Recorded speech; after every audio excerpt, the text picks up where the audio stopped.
Hello, church family. Here's today's 2 minutes. This is the third video in a 5-part series that I'm doing this week on the process of moving from fear to faith in your everyday life.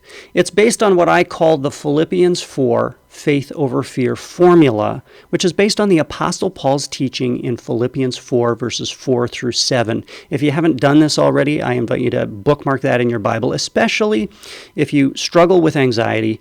That's just a good go-to passage, and based on what I've been presenting this week, you can go back through and actually work through the process.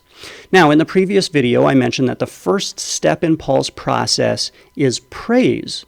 That is, shifting your focus away from your fears to the object of your faith, the real, living, present, all-powerful God.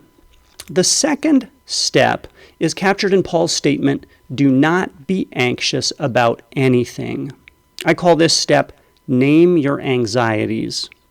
It's important here to distinguish between having anxieties and being anxious. As human beings, living in a fallen world, it is natural for us to respond with anxiety to potential threats. That's just the automatic response of our fight, flight, freeze brain. But there's a difference between in the moment responding with anxiety to threats and being in a state of anxiety all the time. It's easy for our specific anxieties to kind of morph into anxiety, which is a condition and a kind of undefined, overwhelming force that can paralyze and control us. So Paul says in this passage, don't give yourself over to the state of being anxious. Do not let anxiety own you and control you. One of the exercises that I regularly walk people through is what I call an anxieties inventory. As I mentioned in the previous video, the first step, praise, moves us from the fight, flight, freeze part of our brain into the thinking and reflecting part of our brain. So once we are in that thinking state, we can take a look at anxiety, and instead of seeing this undefined, overwhelming force, we see the individual things that we're really anxious about. What we do then is we actually name those things and write them down, and in the process, we stay in our thinking brain that keeps us from being reactive and kind of bound up, and anxiety stops being a force that controls us and goes back to being a list of things that we can take some ownership of and some control over. Now, the anxieties inventory is a really simple exercise. You just take a sheet of paper.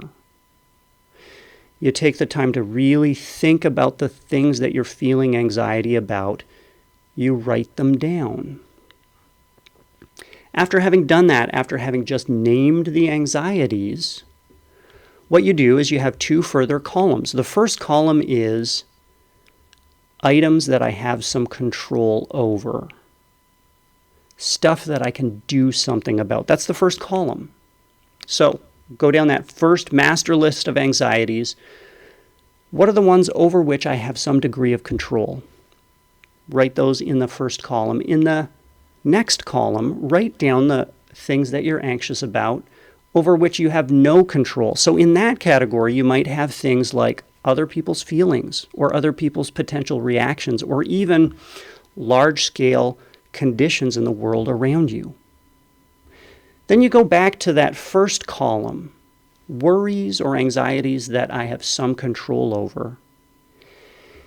And you turn that into a list of potential to-do items. Okay, if I have some degree of control over this situation that I'm anxious about, here's what I can do. You actually write out action steps, stuff that you can do. But what about that second category? Worries and anxieties over which I have no control. The way we deal with that column is prayer. And that is the next step in the process, and that is the focus of our next video.